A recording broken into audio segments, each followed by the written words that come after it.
make sure that I have just recorded it on Zoom as well. Okay, so thank you so much for joining me today. I am here with the awesome Mina Black of In the Black Financial Wellness, and Mina is a financial and business coach, right? Did I get that right? That's it. Perfect. So we are here today just to have a conversation about, whether or not you should turn your hobby or your side hustle, I'll say, into a legitimate business, because I think both of us probably know plenty of folks who are doing something on the side, right? Whether it's like selling candles or jewelry, or they're doing, freelance work, whatever that is. When is the right time to legitimize it? And I know that there's a lot of fear behind it and people have a lot of questions. So I thought together we could talk about it, especially because Mina is the expert on finances, right? So what better motivation is there to do it than money? So Mina, do you want to tell us just a little bit about yourself by way of background, and how did you come into the business that you're in now? Sure. So my background is I'm a financial advisor by training. I started my career many, many moons ago. In ye olden days, I worked at one of the world's biggest and largest wealth management firms as a financial advisor, helping the ultra high net worth clients. And what I did as a financial advisor for my ultra high net worth clients were primarily financial planning as well as investment advisory. So I am the person that the clients would call up and say, Mina, I'm interested in this particular security, or Mina, I need to figure out how to invest this lump sum or this money that I just came across, that I came upon. How do I do it? What should I invest in? And then I would actually actively place the trades for my clients, i.e. I was licensed to do the trading for clients. And I ventured off into my own a few years ago, back in 2012, into the financial wellness space. And what I do as in a financial wellness space is I actually do financial and business advisory. And what that means is that not only do I educate my clients on how to manage their finances, but I also work with them on turning their side hustle into a full-time business. In particular, my goal with my clients is to help them become accredited angel investors. So if you're not familiar with what that word is, get to know it. It's something that I think you're going to hear more and more of. Probably in the next 3 to 5 years or so. It's something that I think a lot of people will strive toward in the near future. But that's what I do. And I've been doing it for many, many years, almost 15 years now. Awesome. Thank you. And my apologies for mispronouncing your name earlier. Sorry. I hate when people call me Asha and Aisha. So I'm like big on trying to get it, get it right. So I apologize. I should have double checked earlier. You're good. No worries. So a couple years ago, I read this book called The Millionaire Next Door, and just also looking at, some of the wealthier families in the U.S. and listening to other advisors. How do you know percentage-wise, like how many wealthy folks in the U.S. have their own businesses? Oh my goodness. I always say to people, if you want to know how many people, whether or not it's worth it to start a business and grow your wealth, a good gauge would be the Forbes 400. Okay. Look at the top 20 individuals that are on there, and you'll find that a majority of them own their own businesses, at least those that didn't inherit, from mom and daddy and great grandpa, and have access to resources that the rest of us don't have access to. But look at the Forbes 400 and just look through the list, and you'll notice a good chunk of the people that are on our list own a business of some sort, whether it's Jeff Bezos, who is now number one. For a few years there, it was a tie between Warren Buffett and Bill Gates. They were, and then even Carlos Sim, back and forth.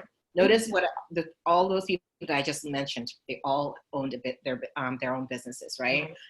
So I think a good gauge of that is just looking. A good gauge is the Forbes 400 is a good way for you to say, okay, you know what? There's something here. There is something that I'm missing here. They didn't get wealthy. Not to say you can't get wealthy working a 9 to 5. Right. Absolutely. Jamie Dimon, he is the CEO of JP Morgan and Chase, billionaire. And he's worked at Chase for many, many, many, many decades, right? So that's certainly a path you can take. But know that the majority of the people that reach that level, and not to say that everybody wants to reach that level, but if you want to attain some type of wealth, at least consider having a small business of some sort or owning your own business. Right. So I think also welcome in, Deanna. Good to see you. Thanks for joining us here. So one thing that I think people get intimidated about, right, on the Forbes 400, right, that those are, Amazon. I don't I mean, maybe I could, right? But that's not necessarily my goal. But what about the folks in the middle ground who are like, man, I just want to be able to send my kids to college. I just want to be able to retire without having to without having to rely on Social Security as my primary source of income. Is this still something for them too, or is this like the folks who Oh, absolutely? no. If anything, it's more for those of us that are in the middle than those that are the ultra wealthy. Because if you think about those that are the ultra wealthy, they have a leg up that most of us don't have access to. So for example, Jeff Bezos, his parents gave him 200K more. They invested that amount in his company. I don't know about you, but I don't know that many people that have parents that will say, oh, you know what?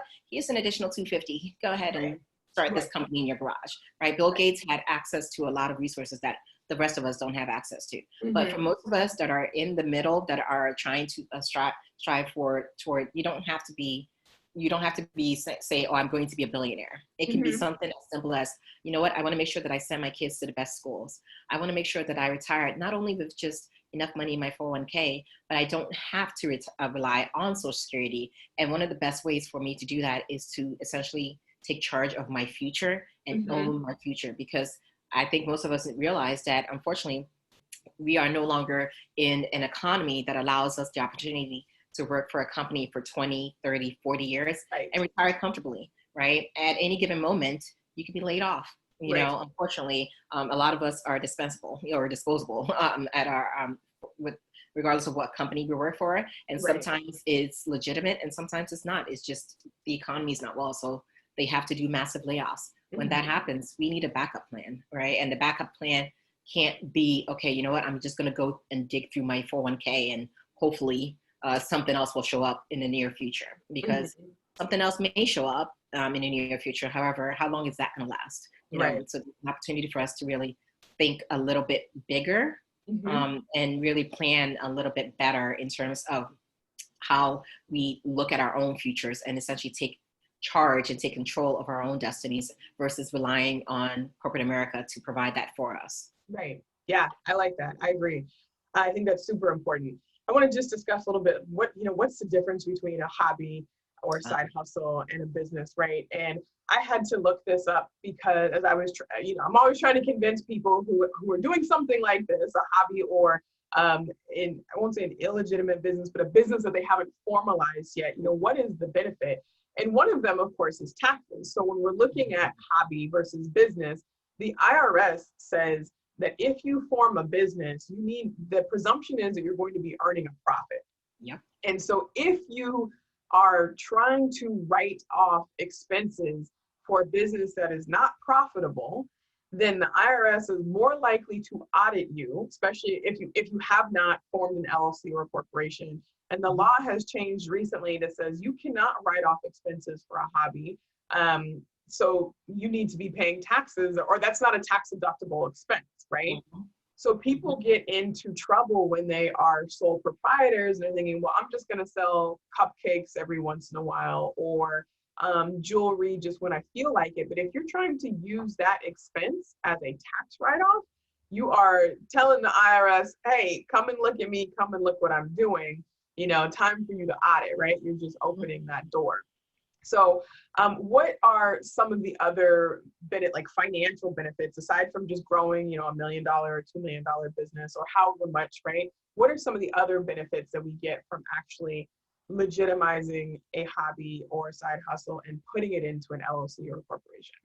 I think honestly, one of the biggest things I always tell clients is when it comes to legitimizing your business and making sure that it's not a hobby, one, obviously making sure the tax implications, taking care of that, right? And there is a rule that says that after a certain number of years, if you're not making money, it's a hobby and it's not a business. Right. So therefore, the IRS you have to show a profit within 5 of the last 7 years. Exactly. And so if you've been kind of hemming and hawing and okay, I'm going to do this every once in a while, there's a good chance that it is going to be classified as a hobby, right? So the financial benefits though, for reason I always tell people is, aside from just being able to take advantage and owning your own, is once you formalize the actual business, there's so many things that open up to you. So for example, if you have a side business, right, and you actually formalize it, turn into LLC, you know that you can set up a small business retirement account right? There is the solo 401k, which I recommend to a lot of people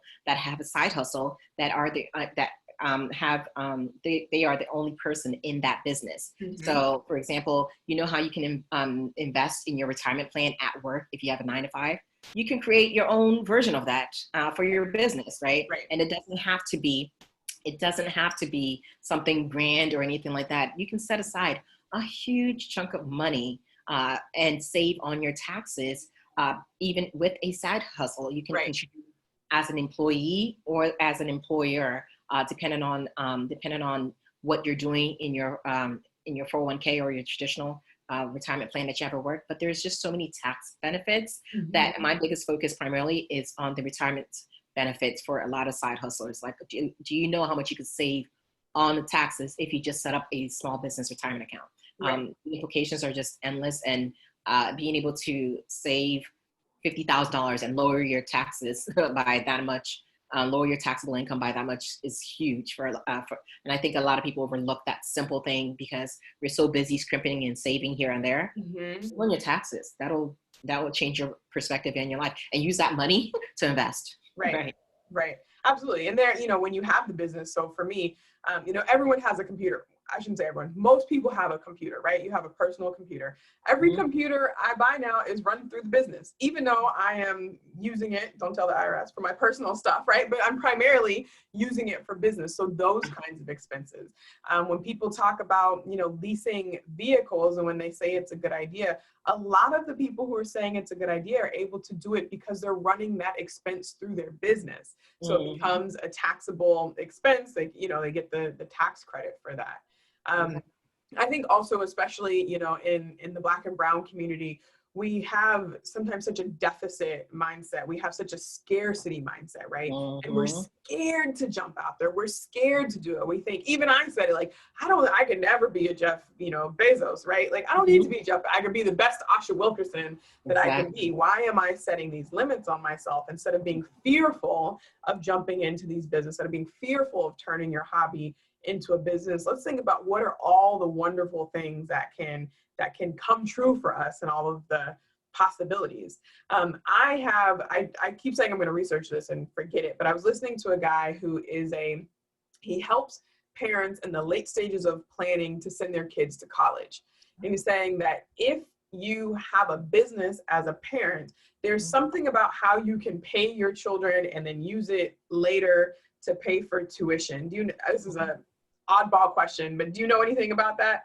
I think he's probably just referring to, if you have kids, but I always tell people, if you have kids and they work for you, make sure you set up a retirement account in the kid's name. So for example, a Roth IRA, right? If you have earned income, you could set up a Roth IRA, and you could set it up as a custodial account, right? And later on, you can essentially use those funds and miss the 10% penalty that you would normally, there's certain rules that allow you to withdraw money from Roth IRAs. Based on the exceptions. For example, college is one of them, right? I always tell people, instead of what you're saying as far as being fearful, look at all the opportunities that are available to you, such as being able to set aside money in a Roth retirement account and having your kids actually contribute, right? If I have my child at age 20 put in X amount of money at age 20, by age 30, that could be a lot of money for that. They will be extremely thankful, right? The other thing I think a lot of people also overlook is that even in college savings, if you have a child and you have a side business, right? You know what? Consider having somebody else actually open up the college savings for that child, somebody else being like grandma and grandpa, because there are rules regarding how you can actually withdraw the money and not be taxed on it, and essentially do it the right way, right? And there's just so many things that we can do, a lot of strategies that the wealthy use, that I try to teach my clients, that I think we limit ourselves because we think we need to do X, Y, and Z, and we need to just kind of keep ourselves in this box for some reason, but there's sorry. No, go ahead. Or that we need to have $1 million to be able to take advantage of these. Exactly. And I'm just like, oh, no, sweetie, not even close. You don't need to have $500 million. As long as you have the will, you know, as long as you know that, okay, you know what, I have a child and I'm going to go ahead and hire that child in my business. Oh, you know what, that child can start putting money away into a Roth IRA. Perfect. You know? and start saving, you know? So I think if more parents knew that there is so many options available, they would actually take advantage of it, as opposed to just thinking that they need to have X amount of dollars before they can actually start planning. Right, right. I mean, and you know, and again, hobbies too include anything from like, are you the person that reviews your friends' resumes before they go to apply to jobs? You know, think about the stuff that you were already doing that you could actually turn into a business. And now that doesn't mean that you have to go out and get a whole website and invest, you know, tens of thousands of dollars to get set up, but just start to think about what are the things that you are already doing. If you put that business structure around it, you can take advantage of some of the opportunities that are written into the IRS code. Exactly. I think one of the, you said it, you hit the nail on the head here is, I think with a lot of people, we feel like, oh, I need to, I was actually, it's funny, I was talking to a client like right before this session here. And one of the things she kept saying, she's an event planner, and she's like, oh, I need to do a lifestyle shoot and it's going to cost $100 grand. I was like, oh no, sweetie, Right. we're not doing that. we're not doing that. No. Right. We are not going to do that. One. Right. Because that's money going out the window that we could be using for something else, right? Absolutely. We have this perception that we need tons of money to turn our hobby into an actual legitimate business. We think that we need to go to a bank and get a loan.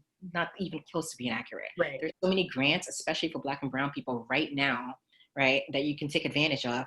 I shared one with one of my clients just a couple of days ago. She's like, I didn't even know this existed. I said, hello, you can, there's a lot of money out there that people aren't taking advantage of. You know, Amber Grants is one. If you're a woman, they give out money on a regular basis, like 25 grand on a regular basis. Take advantage of it. It's free money.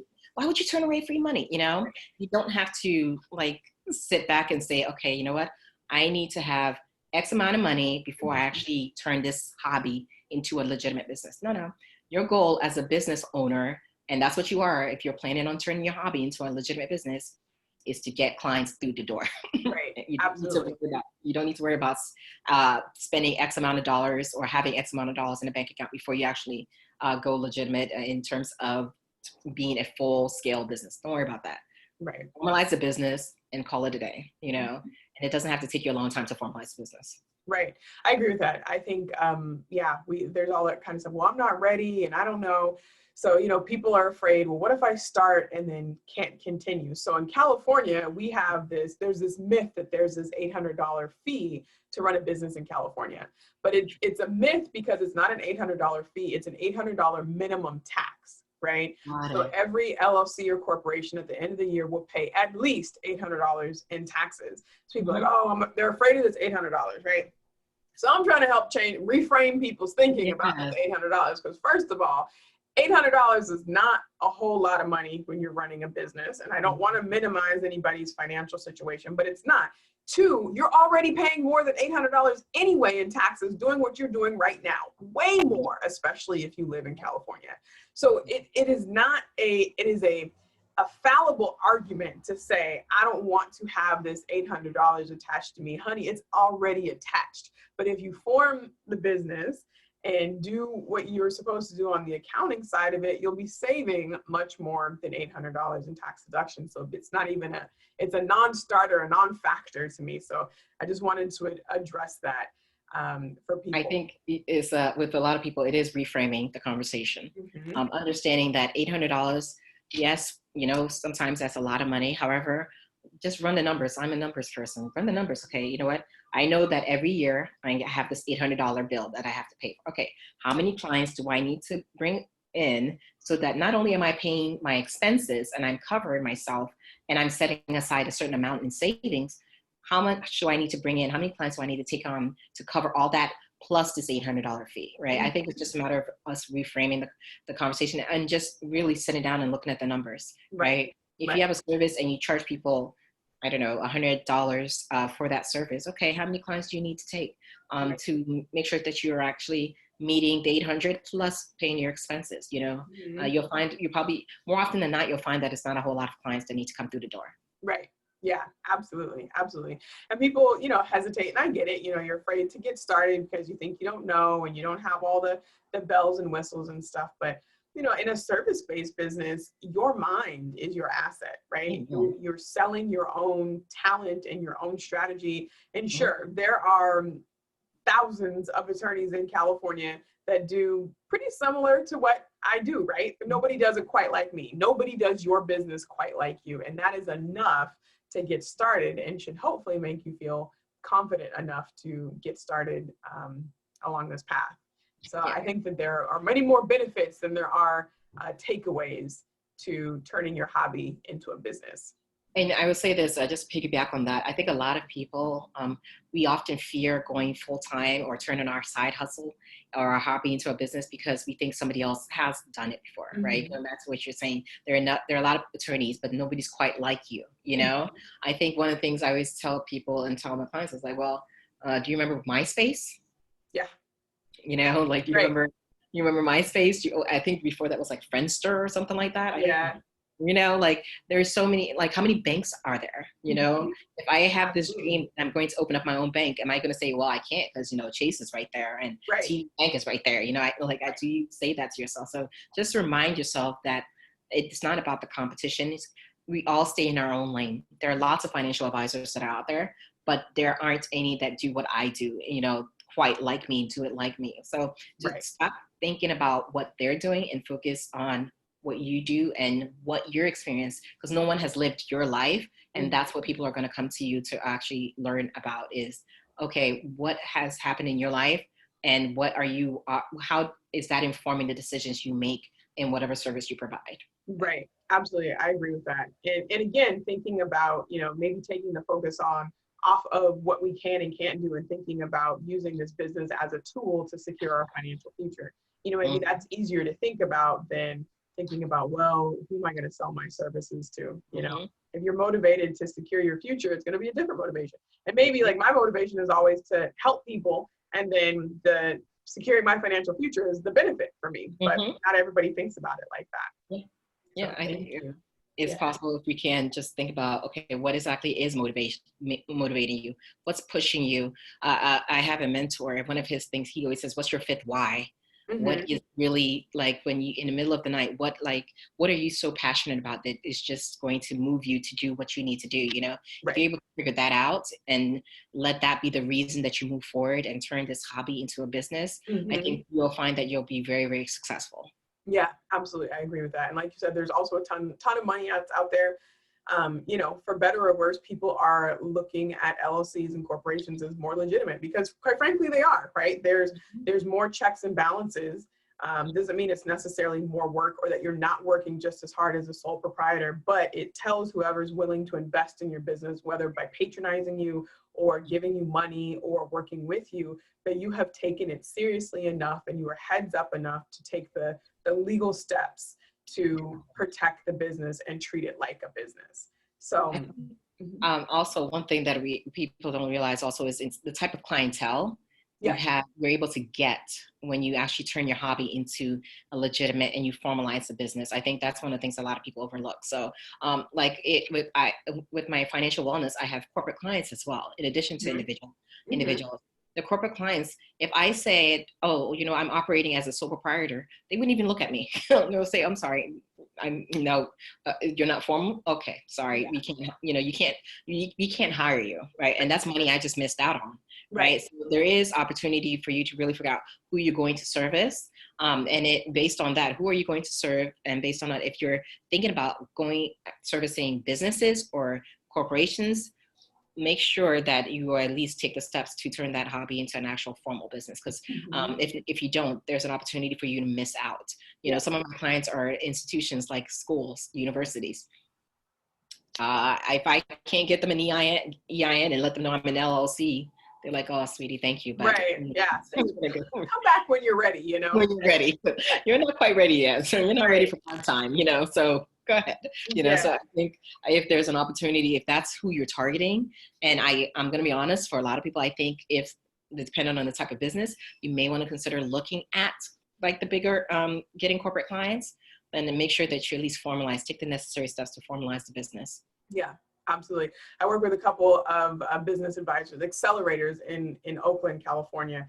And one of the first things they say, I mean, you have to have, I think, a minimum of $100,000 in revenue, maybe for 3 years before you can get into some of these accelerators. But they're always surprised when people have done it as a sole proprietor and they say, you know what, you got to go inform. Go talk to Asha because you got to go form your business before we even go any further with you. Because these investors, they're not going to give you money, but they're going to give your business money.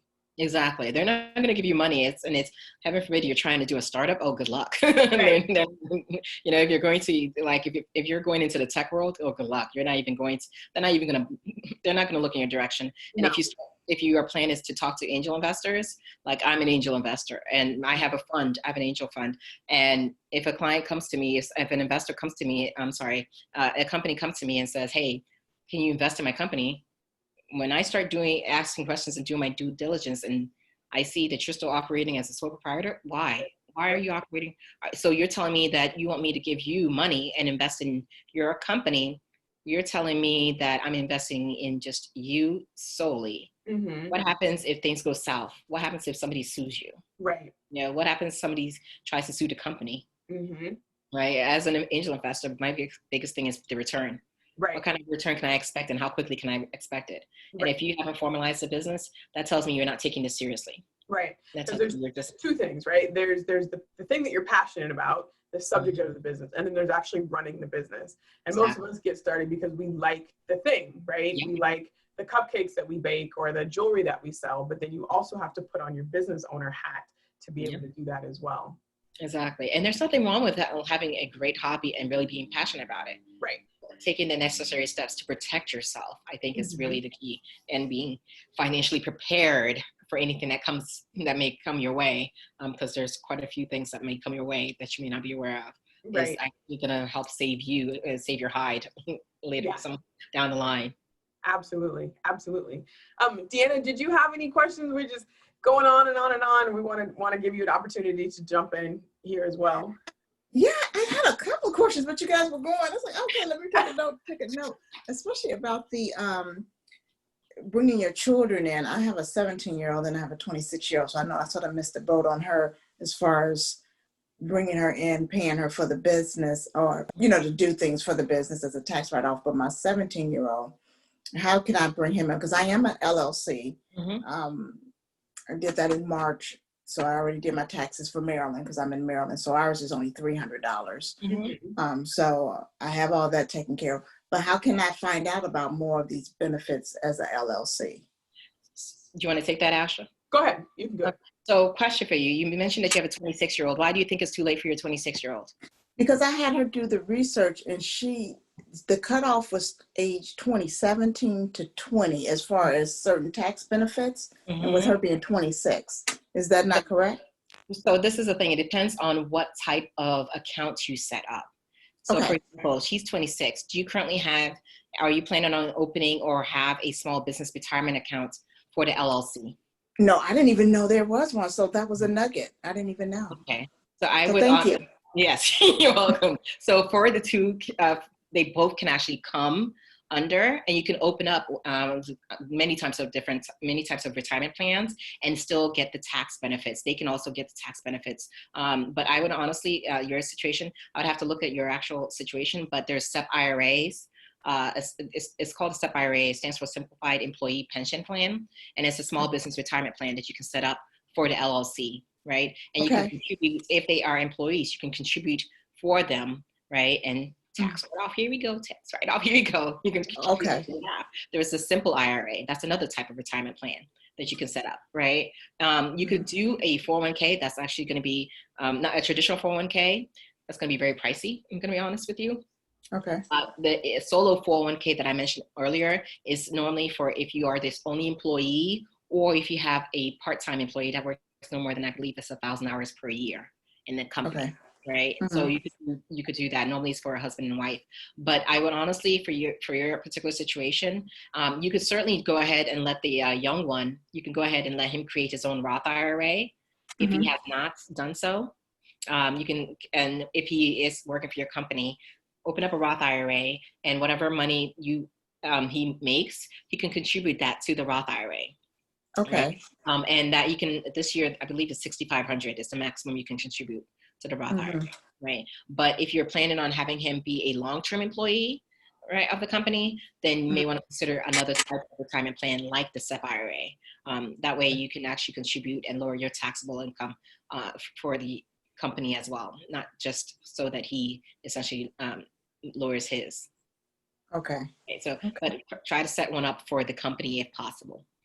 For the company. Okay. And I am looking into retirement now because I've stayed home for many years to raise my children. So the retirement, I'm really pushing at, looking at my current job, looking at for the business, looking at stash, just looking at different ways that I can start moving money into different places to build and still have security. Absolutely. So, if you can, I would certainly have the LLC for yourself as soon as possible, though. If you decide you're not going to do a formal retirement plan like the SEP IRA for the business, make sure you set one up just for yourself, though. Just for yourself, even if it is just an IRA, individual retirement account. You can't sock away that much in an IRA, unfortunately.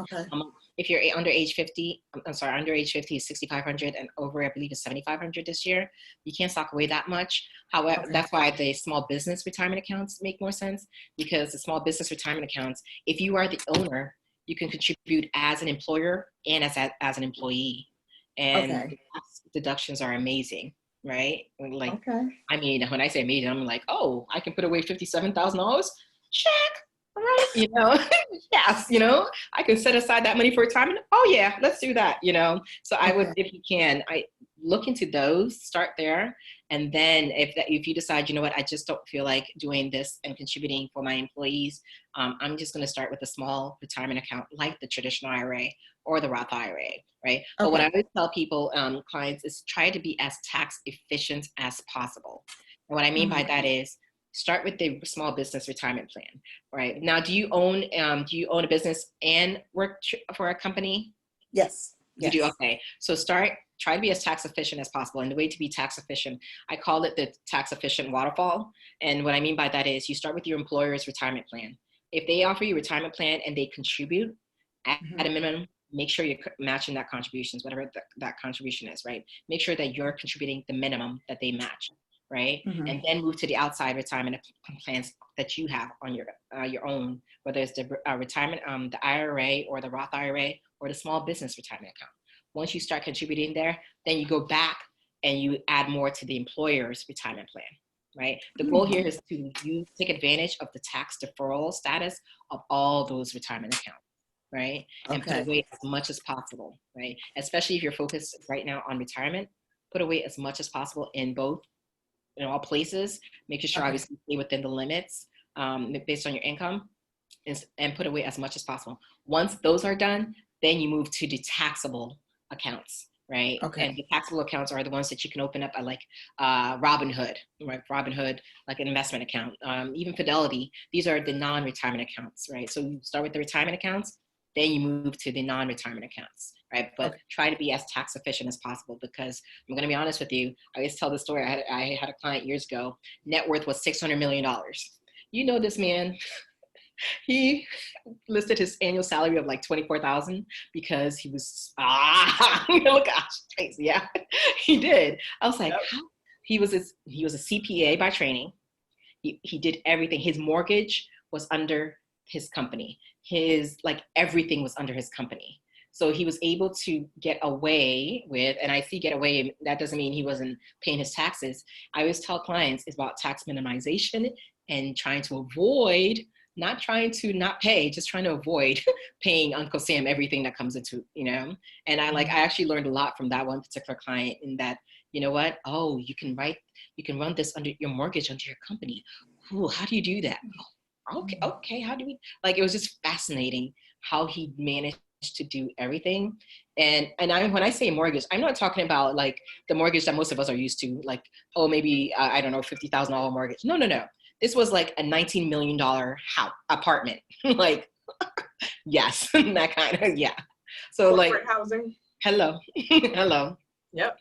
This was like, he managed to run it under his, it was just fascinating, the things that I think most of us don't even realize is possible. And I'm not saying you need to go get a $19 million penthouse to run, but you could certainly, there are ways to get around and ways for you to actually, take advantage of the laws so that it benefits you, right? There's a reason why Warren Buffett's secretary pays has a lower taxable rate than Warren Buffett does, so. Yeah. And he's a billionaire and she's not. And she's not. Mm. So, yeah, they're definitely, I mean, it's all legal, right? It's all You legal. have to Absolutely. know how to do it. So I'm on this mission now, inspired by a client of mine who's like, okay, Ashley, great. Thanks for forming a business. Now tell me, how do I keep my money like all the rich folks do? I was like, that's a really good question. Let me do some investigating, right? Because I'm like, I don't know.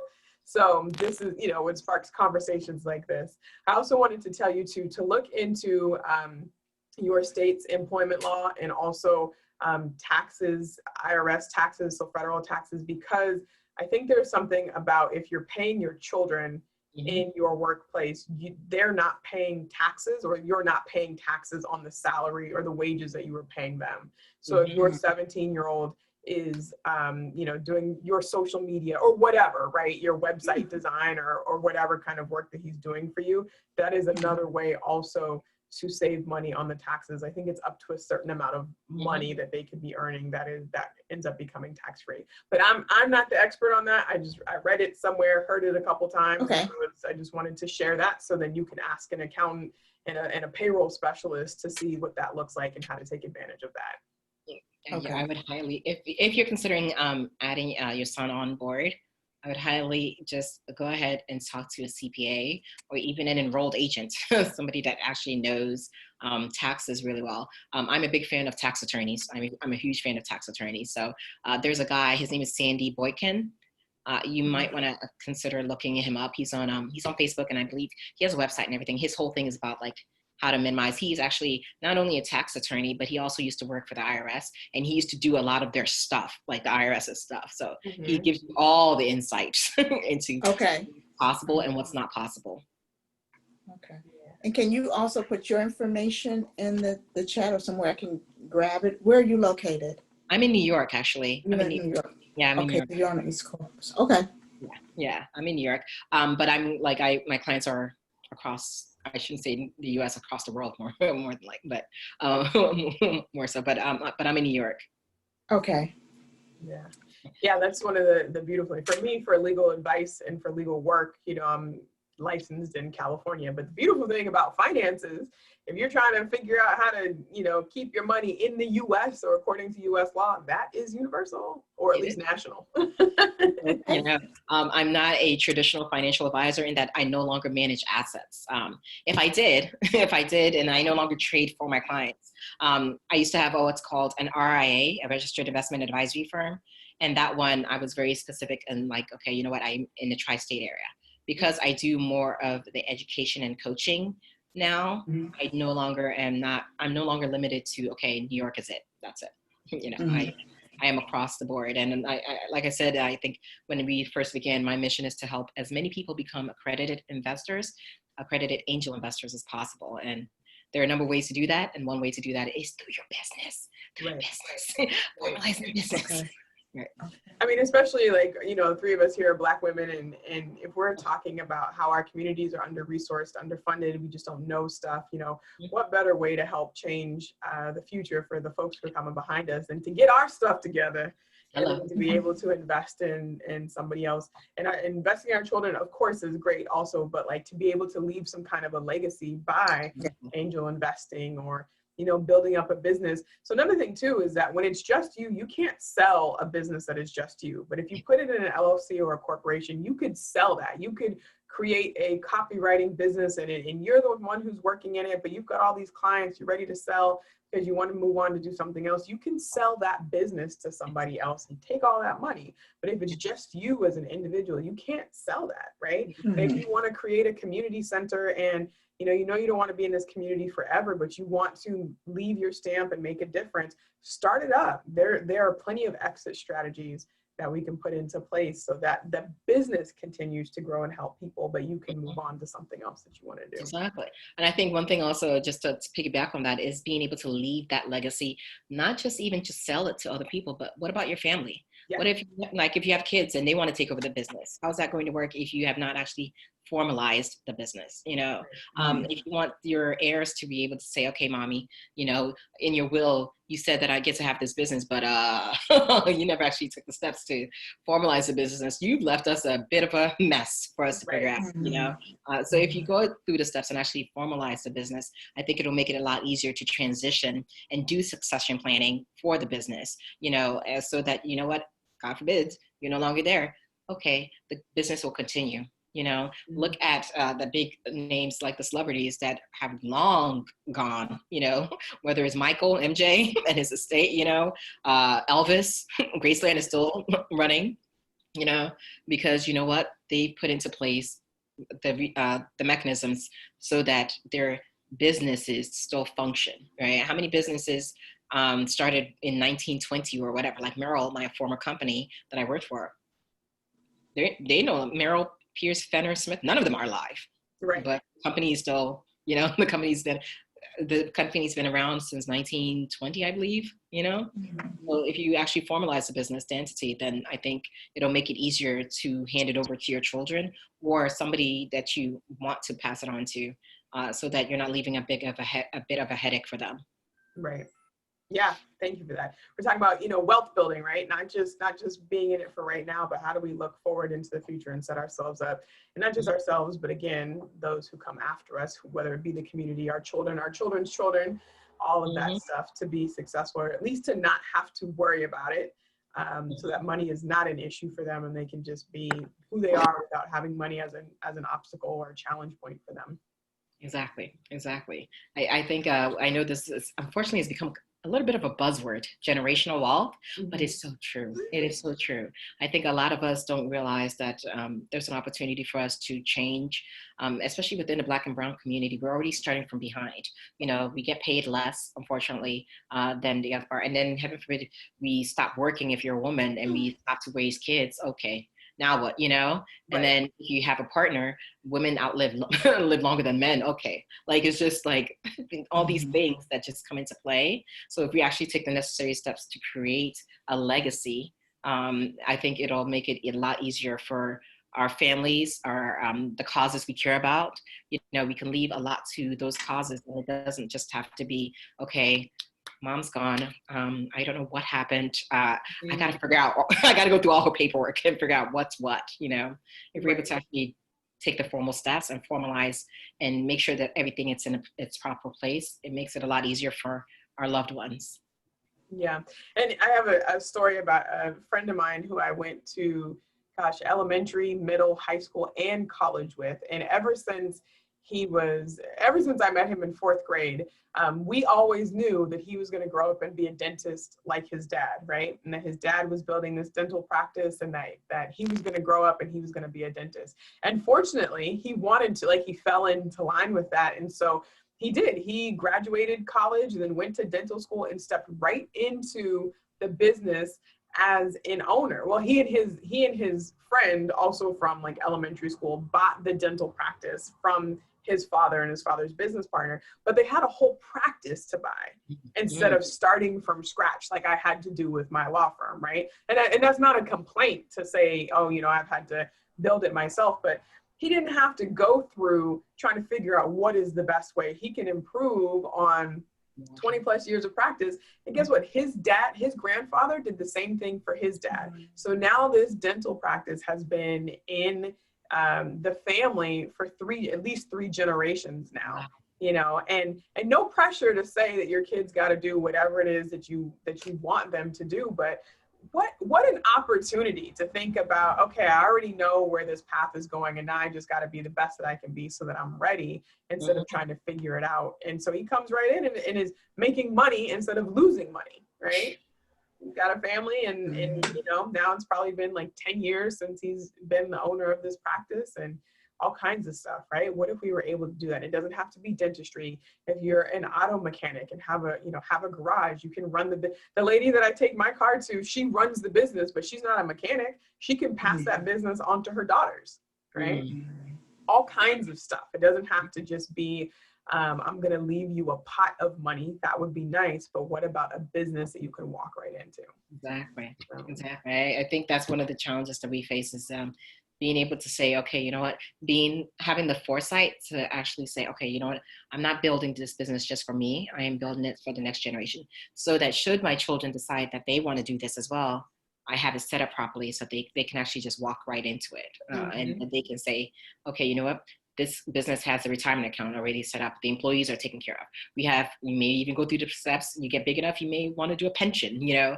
like there's so many things you can do to set not only your business up, but also set your employees up so that they can also create generational wealth, so that it's not just one person trying to hustle and figure everything out on your own. Right. Yeah. Deanna, I know we dropped a lot of knowledge on you. That was a long answer to your question. Do you have any more for us? I'm going to absorb all that. That was really good. Thank you. Thank you. Awesome. Well, thank you, both of you, for showing up. Mina, you just dropping gems left and right. I really appreciate you jumping in and accepting my invitation to join. Can you tell us where people can find you if they want to get into your circle? Sure. So they can actually visit our website, getintheblack.net is my website. My company is called intheblackfinancialwellness.com, but In the Black Financial Wellness is the name of the company. You can visit intheblackfinancialwellness.com or getintheblack.net to learn a little bit about what I do. As I mentioned, my focus is primarily helping people. We do everything in 3 phases, whereby we start figuring out, we create a financial roadmap, we work on your business, and then the 3rd step is we grow your investments. I make sure you can invest in the stock market, invest in real estate, and then ultimately become an accredited angel investor. So if that's something that sounds appealing to you and you're interested in that, visit our website, or I actually have a webinar this coming Thursday. I'm more than happy to share with you the link for the webinar, and it's all about how to go through the steps, essentially what I like to call village to VC. I don't know if I mentioned this before, Asha, but I'm actually from Ghana, West Africa. I grew up in a tiny, tiny little village in Ghana, West Africa. So essentially, now that I am an advisor as well as also running my fund, I like to call it village to VC, and help people essentially go through that same journey of figuring out, okay, how does all this stuff work? Should I open up an investment account? Why not? And what should I invest in? Okay, you know what? Let me educate you and tell you about the different investment options that are available. So that's what I do in a nutshell. I love it. Love it. Thank you. So some of you guys are watching this inside the Facebook group, Ask Asha Entrepreneur. What is it? No, business and legal advice for your, I can't remember what the name is. Ask Asha. Just put that in the group search, and then possibly on YouTube as well. You will see it there. But you can find me mainly on Instagram at Asha Wilkerson ESQ, or visit thewilkersonlawoffice.com, and we will connect. All right. Thank you all. I'm just going to Thank you so much. Stop recording, and then we can hang out later if you want to.